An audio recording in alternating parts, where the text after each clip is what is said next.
हमारे नेता सचिन पायलट जी, यहाँ पर मौजूद सारे वरिष्ठ कांग्रेस पार्टी के नेतागण और आप जो कांग्रेस के बब्बर शेर और शेरनियां हैं, सबसे पहले तो आपको मेरा प्रणाम। इतने सारे युवाओं को देखकर एक लाइन याद आती है, तलवारों की धारों पर इतिहास हमेशा बनता है, जिस ओर जवानी मुड़ती है उस ओर जमाना मुड़ता है। आपकी पलायन रोको और नौकरी दो यात्रा ने सत्ता के चूल्हे हिलाकर रख दिए हैं। सत्ता में बैठे हुए लोग जो डबल इंजन की तथाकथित सरकार चला रहे हैं वो परेशान हैं आपकी इस यात्रा से, आपके युवाओं के मुद्दों को उठाए जाने से। असलियत यह है कि बिहार का 8 करोड़ युवा आज आपके साथ कंधा से कंधा मिलाकर चलने को तैयार है, क्योंकि उसको भी एक उज्जवल भविष्य चाहिए। वो अपना घर, अपना गांव, अपना देहात, अपना शहर, अपना परिवार छोड़कर नहीं जाना चाहता है। लेकिन बिहार में न उद्योग लगे, न निवेश हुआ, न नौकरियां बनी, न रोजगार बने, और इसलिए उसको मजबूर होकर इस देश के कोने कोने में जाकर कहीं पर छोटा तो कहीं पर बड़ा काम करना पड़ता है। कांग्रेस पार्टी की ये प्रतिज्ञा है, हमारी ये प्रतिबद्धता है, हमारी सरकार बनेगी, हम सबसे पहला काम बिहार के 8 करोड़ युवाओं के उज्जवल भविष्य की नींव डालने का करेंगे। बिहार अगर देश की अग्रिम पंक्ति में खड़ा होना है इसको और आपको, तो आपको यहाँ के युवाओं का नेतृत्व करना पड़ेगा। आपको युवाओं की आवाज बनना पड़ेगा, आपको युवाओं की शक्ति बनना पड़ेगा, आपको युवाओं की आशा और आकांक्षा बनना पड़ेगा। और मुझे पूरा विश्वास है पूरी कांग्रेस पार्टी, हमारी एनएसयूआई, हमारी युवा कांग्रेस इसका जोर शोर से प्रचार करेगी और नेतृत्व करेगी। दिनकर की भूमि पर हूं तो जरूर दिनकर की 2 लाइन कहूंगी। और दिनकर ने कहा कि कुछ असंभव नहीं है, हम मन बना लें तो हम बड़े बड़े काम कर सकते हैं। और दिनकर की ये लाइन कहकर अपनी बात खत्म करूंगी। सच है विपत्ति जब आती है कायर को ही दहलाती है, सूरमा नहीं विचलित होते क्षण एक नहीं धीरज खोते, विघ्नों को गले लगाते हैं कांटों में राह बनाते हैं, मुख से न कभी उफ कहते हैं संकट का चरण न कहते हैं, जो आ पड़ता सब सहते हैं उद्योग निरत्नित रहते हैं, शूलों का मुख न साने को बढ़ खुद विपत्ति पर छाने को, है कौन विघ्न ऐसा जग में टिक सके वीरवर के मग में, खम्भ ठोक ठेलता है जब नर पर्वत के जाते पांव उखड़, मानव जब जोर लगाता है पत्थर पानी बन जाता है। आप लोग बिहार में पत्थर को पानी बनाएंगे, आप राहुल गांधी और खड़गे जी की आवाज को बुलंद करेंगे और आप बिहार के युवाओं को एक नई दिशा, एक नया भविष्य देंगे। मेरे साथ एक बार जोर से बोलिए, जय हिंद, जय बिहार। चलिए, बहुत बहुत धन्यवाद। निश्चित तौर पे हमारे इस यात्रा में बहुत सारी महिलाओं ने अपना मजबूत योगदान दिया है और हम लोग के साथ लगातार कदम ताल किया है। मैं उन सारी महिलाओं का बहुत बहुत धन्यवाद व्यक्त करता हूं, आभार व्यक्त करता हूं। और निश्चित तौर पे मैं आगे के लिए वैसे शख्सियत को आमंत्रित करने जा रहा हूं। निश्चित तौर पे इस यात्रा की अगुवाई उन्होंने अपने कंधों पर लेकर के और निश्चित तौर पे हम सबों का मार्गदर्शन दिया है और साथ ही साथ पूरी यात्रा में हम लोगों के साथ पीछे पीछे चल करके कदम ताल करके एक बिहार को नई दशा और दिशा देने में अपनी महती योगदान निभाया है। निश्चित तौर पे आदरणीय कन्हैया जी को मैं आमंत्रित करता हूं कि आप आएं और हम सबों को मार्गदर्शन दें।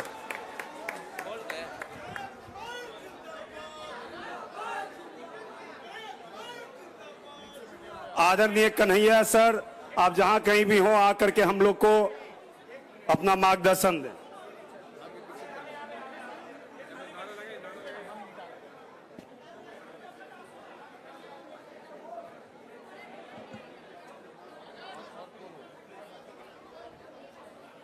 बस कुछ ही देर में हम लोग मुख्यमंत्री आवास की ओर कूच करेंगे। जो भी एनएसयूआई और यूथ कांग्रेस के साथी हैं अपना अपना झंडा तिरंगा रख ले और हम लोग उसके लिए तैयार हैं। आदरणीय कन्हैया जी।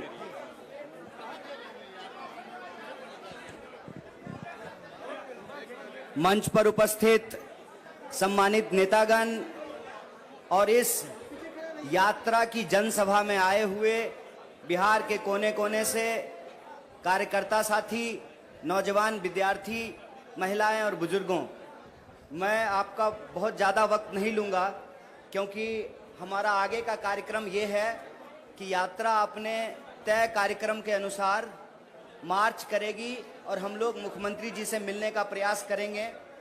वो मिलेंगे कि नहीं मिलेंगे ये उनके ऊपर है, लेकिन हम पलायन रोको नौकरी दो यात्रा के माध्यम से विभिन्न जिलों से गुजरते हुए जो मांग पत्र लेकर के आए हैं, जो प्रभावित वर्ग के लोग हैं, लगभग 1 लाख प्रभावित नौजवानों से इस यात्रा के माध्यम से हम लोग जुड़े हैं और इस यात्रा के प्रेस कॉन्फ्रेंस में लोगों ने आकर के अपनी बात रखी है, जो प्रभावित वर्ग के लोग हैं। और यह यात्रा एक हद तक कम से कम एक कोशिश तो जरूर है कि बिहार के भीतर जो जन समस्याएं हैं उसका जन संघर्ष बनने का जो है एक अवसर प्रदान किया है। तो इस जन संघर्ष के माध्यम से हम अपनी बात, बिहार के लोगों की हक की बात, बिहार के सरकार और बिहार के मुखिया को बताने की कोशिश करेंगे। और दूसरी बात कि आज का तारीख ही पटना के लिए क्यों चुना गया है।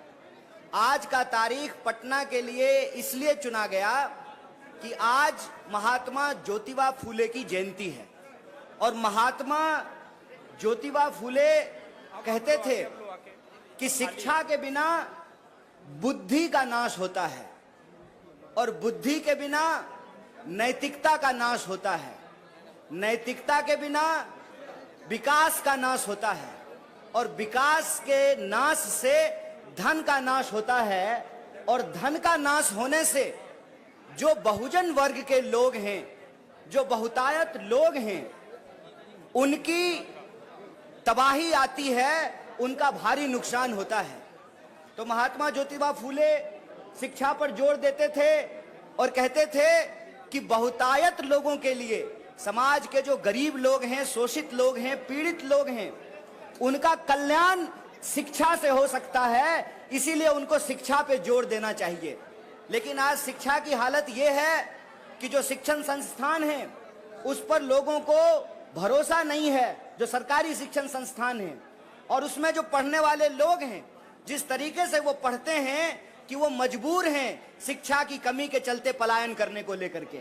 जब शिक्षा नहीं मिलेगी तो रोजगार भी नहीं मिलेगा और जब रोजगार नहीं मिलेगा तो परिवार और समाज का विकास भी नहीं होगा। और ये शिक्षा की कमी, रोजगार की कमी, कानून व्यवस्था की कमी आज हमको इस राह पर ला करके खड़ा किया है कि भारी संख्या में लाखों लोग बिहार से पलायन करते हैं, अपनी जरूरत को पूरा करने के लिए दूसरे राज्यों में जाते हैं। और यह जो पलायन है इसके बारे में याद रखिएगा कि ये सिर्फ बेहतरी के लिए नहीं बल्कि मजबूरी के लिए भी करना पड़ता है। इसीलिए इस पलायन के दंश से बिहार को निकालना जरूरी है। और जब हम बिहार को पलायन के दंश से निकालना चाहते हैं तो यहाँ एक बात कहना बहुत जरूरी है। आज देश में एक साजिश चल रही है कि शोषण के खिलाफ जो ऐतिहासिक संघर्ष रहा है उन ऐतिहासिक संघर्षों को भुला दिया जाए। जो वंचित वर्ग के लोग हैं, जो गरीब हैं, जो शोषित हैं, जो पीड़ित हैं, उनके मन में यह विश्वास बैठा दिया जाए, ये भ्रम बिठा दिया जाए कि आज के इस शोषण के दौर से लड़ा नहीं जा सकता है। इतिहास के शोषण के खिलाफ संघर्षों को इसलिए भुलाया जाता है कि मौजूदा समय का जो शोषण है उसको बचा करके रखा जा सके और जो शोषित वर्ग है वो अपने हक के लिए आवाज नहीं उठा सके, अपने अधिकार के लिए संघर्ष नहीं कर सके। जो बढ़ती हुई महंगाई है, जो बढ़ती हुई बेकारी है, जो असमानता है, जो गरीबी है, जो शिक्षा और स्वास्थ्य की कमी है, उसके खिलाफ लड़ने वाली जवान जो है वो मुखर ना हो पाए, वो बुलंद ना हो पाए। इसीलिए इतिहास के संघर्ष को भुलाने की कोशिश की जाती है। इसीलिए मैं आपको बता दूं कि सरकार ने, सेंसर बोर्ड ने महात्मा ज्योतिबा फूले और माता सावित्रीबाई फूले के ऊपर जो फिल्म बनी उस फिल्म पर रोक लगा दिया, उसको प्रतिबंधित कर दिया। हम कहते हैं कि जब तमाम तरह का फाइल बन रहा है, पता नहीं केरल फाइल, लंदन फाइल, कौन कौन सा फाइल बन रहा है, तमाम तरीके की सरकार की प्रोपेगेंडा फिल्में जब बन रही है तो महात्मा फूले और ज्योतिबा फूले और सावित्रीबाई फुले के ऊपर जो बनने वाली फिल्म है उसको क्यों बंद किया गया है? उसको इसलिए बंद किया गया है कि देश के भीतर जो शोषित पीड़ित लोग हैं वो अपनी आवाज को बुलंद नहीं कर सकें। इसीलिए हम आप तमाम बिहार के नौजवानों और विद्यार्थियों से अपील करते हैं, कांग्रेस पार्टी के एक एक कार्यकर्ता से अपील करते हैं, साथियों हमारे कंधे पे एक बहुत बड़ी जिम्मेवारी है। हमारे कंधे पे जिम्मेवारी है इस देश की आजादी को बचाने का, हमारे कंधे के ऊपर जिम्मेवारी है इस देश के संविधान को बचाने का। और हमको यह जो काली टोपी का काला कारनामा है इसके खिलाफ व्हाइट टी शर्ट पहन करके, न्याय योद्धा बन करके, संविधान सेनानी बन करके हमको अपने आजादी की रक्षा करना पड़ेगा, हमको अपने देश और संविधान की रक्षा करना पड़ेगा।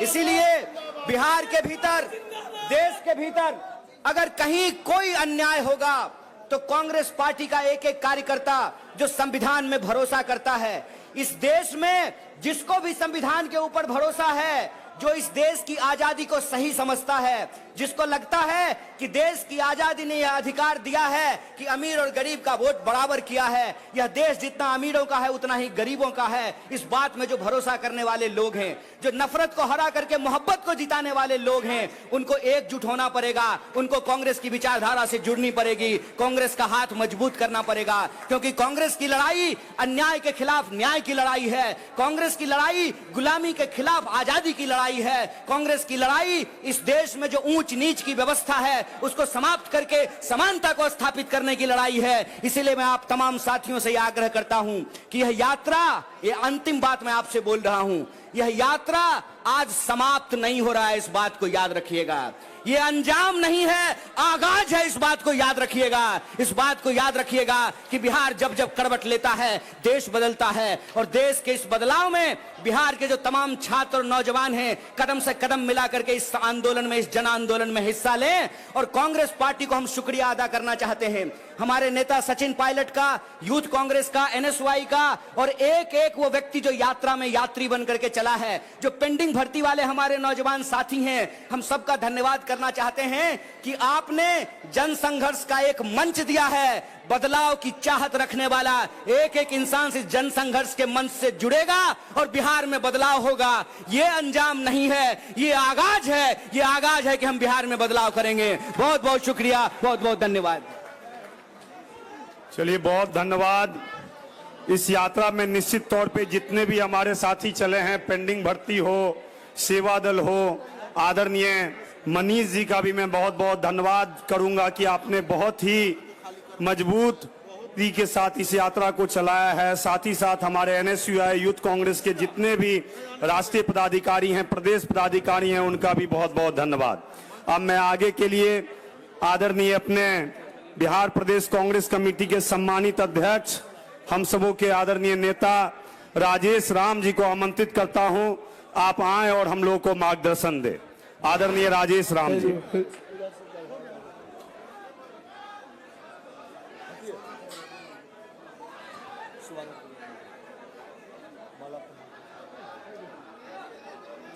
चलिए, स्वागत करने के लिए यूथ कांग्रेस एनएसयूआई के साथी का बहुत बहुत धन्यवाद। आदरणीय राजेश सर, आप आए और हम लोग को मार्गदर्शन दे।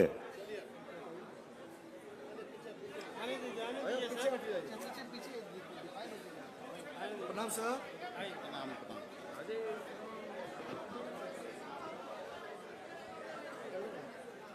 पलायन रोको, नौकरी दो के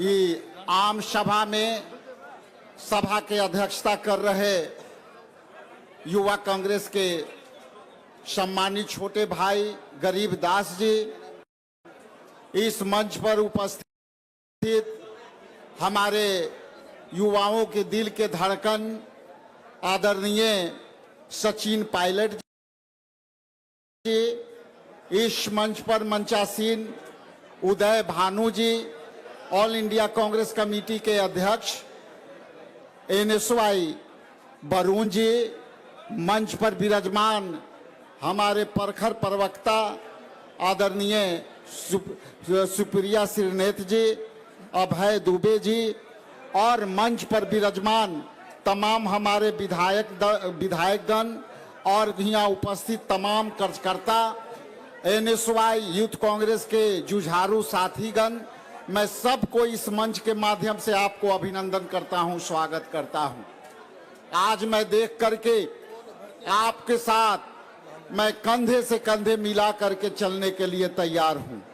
आप ये आज मान लीजिए कि आज बिहार प्रदेश कांग्रेस कमेटी के जो चुनौतियों हैं उसमें आप दो बाहों के तरह हमारा हैं। एक बाह मेरा यूथ कांग्रेस है तो दूसरा बाह मेरा एनएसवाई है, और ये सब बिहार के बब्बर शेर हैं जो आंदोलन कर रहे हैं। मैं कन्हैया जी को स्पेशल तौर पर बधाई देता हूं कि आपने जिस तरह से युवाओं को कनेक्ट करने का प्रयास किया है वो काबिले तारीफ है।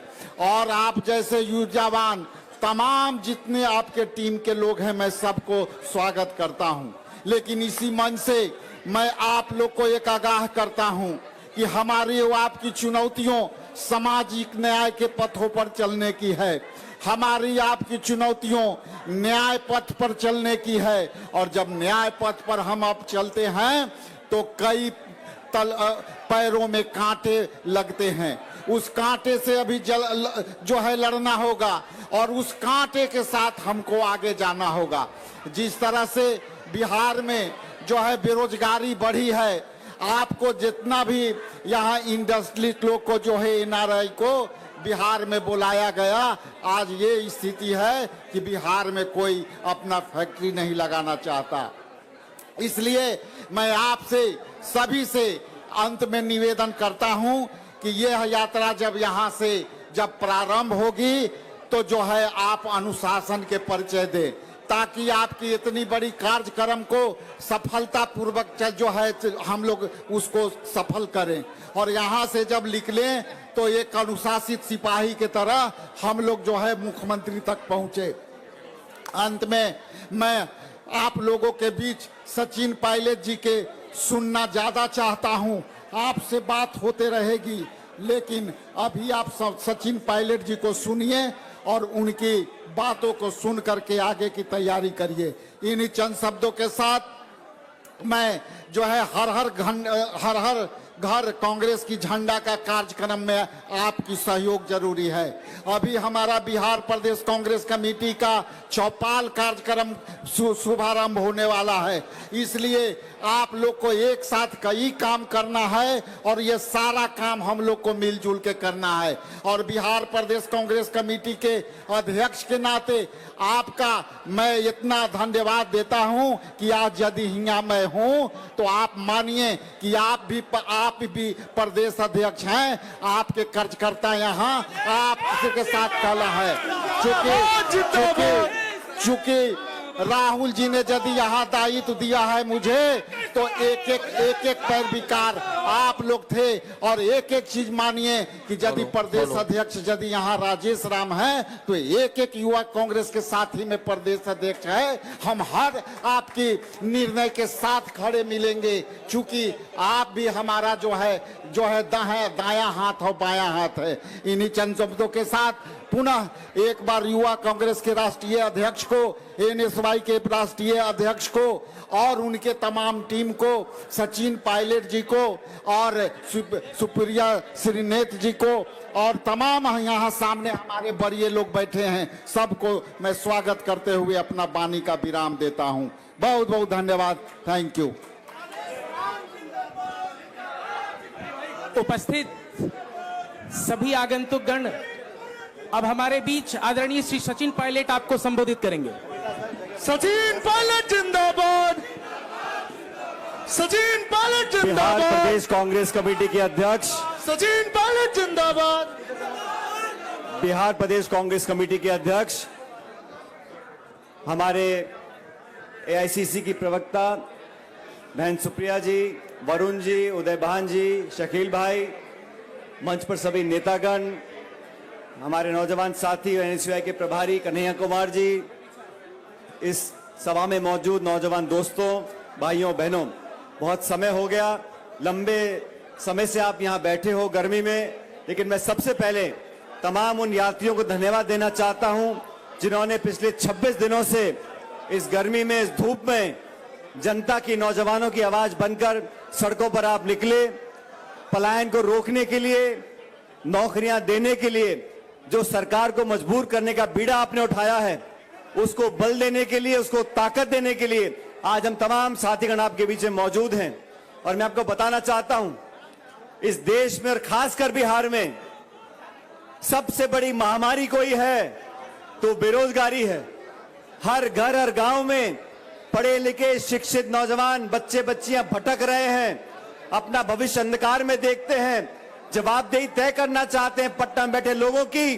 बिहार का शासन चलाने वाले लोग जो सालों साल से सत्ता का मजा लूट रहे हैं, उन्होंने नौजवानों को कभी ध्यान नहीं दिया।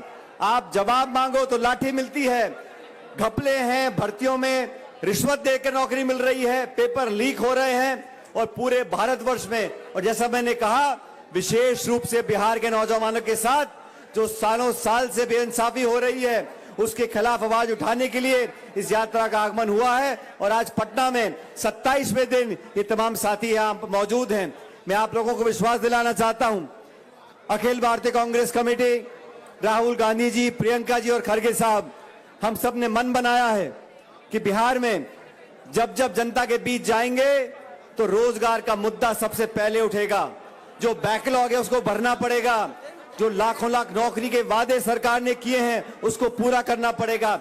और ये पक्षपात की राजनीति, ये भेदभाव की राजनीति, ये पैसा दो और काम कराओ, इस राजनीति को समाप्त करने के लिए आप नौजवानों को अपना भविष्य अपने हाथों में लेना पड़ेगा।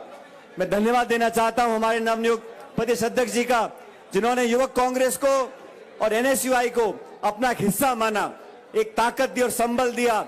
और वरुण जी और उदय भान जी ने और हमारे प्रदेश अध्यक्ष कबीरदास जी ने जो आप लोगों को इकट्ठा किया और मुझे यहां पर बुलाया है। आज सुप्रिया जी, मैं, हम सब साथी आप लोगों को विश्वास दिलाने के लिए आए हैं, ना सिर्फ इस यात्रा में, लेकिन इसके बाद जो जो आप प्रयास करोगे, जो कदम उठाओगे, जो डबल इंजन की सरकार है दिल्ली और पटना में, हर बात पे double engine double engine double engine. ये कैसा इंजन है? ये काम तो करता नहीं, सिर्फ धुआं फेंकता है। और दिल्ली में बैठे जो लोग हैं, बिहार की सरकार और बिहार के नेताओं की बैसाखियों को लेकर सरकार चला रहे हैं। क्या मुख्यमंत्री जी और प्रदेश की सरकार समर्थन देने के बाद बिहार के बच्चों के नौकरी नहीं मांग सकते थे? बिहार के सरकार नीतीश जी के समर्थन के बिना केंद्र की सरकार नहीं चल सकती। अगर सरकार चलानी थी तो 10-20 लाख रोजगार मांग लेते हमारे बच्चों के लिए, हम भी आपको माफ कर देते। ऐसा नहीं किया क्योंकि उनको मालूम है अंत में हिंदू मुसलमान, मंदिर मस्जिद, जाति बिरादरी गोत्र पर लाकर झगड़ा करा दो और वोट लो और फिर 5 साल के लिए सो जाओ। मैं आप लोगों को आश्वासन करता हूं, आज आप सब लोगों ने अच्छी शुरुआत करी है। आने वाले चंद महीनों में जब जब आप याद करोगे, बिहार के किसी कोने में हम तमाम कार्यकर्ताओं के साथ कंधे से कंधा मिलाकर आपके लिए संघर्ष करेंगे। मैं आपको आश्वासित करता हूं, विश्वास दिलाता हूं। लेकिन आप लोगों को भी मैं हाथ जोड़ के आपसे विनती करता हूं, आप लोगों को भी अपना भविष्य देखना होगा। कौन से नेता, कौन से लोग, कौन सी विचारधारा आपके हित के लिए लड़ रहे हैं, कौन आपका शोषण कर रहे हैं, कौन वोट बटोर के सो जाते हैं और कौन आपके लिए चिंता करते हैं, ये निर्णय आपको करना है। इस संघर्ष में हम सब आपके साथ रहेंगे। आप इस कार्यक्रम में आए, अब हम सब लोग बड़े शांतिपूर्वक तरीके से अपनी मंजिल तक जाएंगे। आप लोगों को पुनः धन्यवाद करते हुए मैं परमपिता परमेश्वर से दुआ करता हूं कि आप लोग हमेशा खुश रहो, फलो फूलो, भगवान आपको बहुत तरक्की दे। आपका बहुत बहुत धन्यवाद। राम राम सा।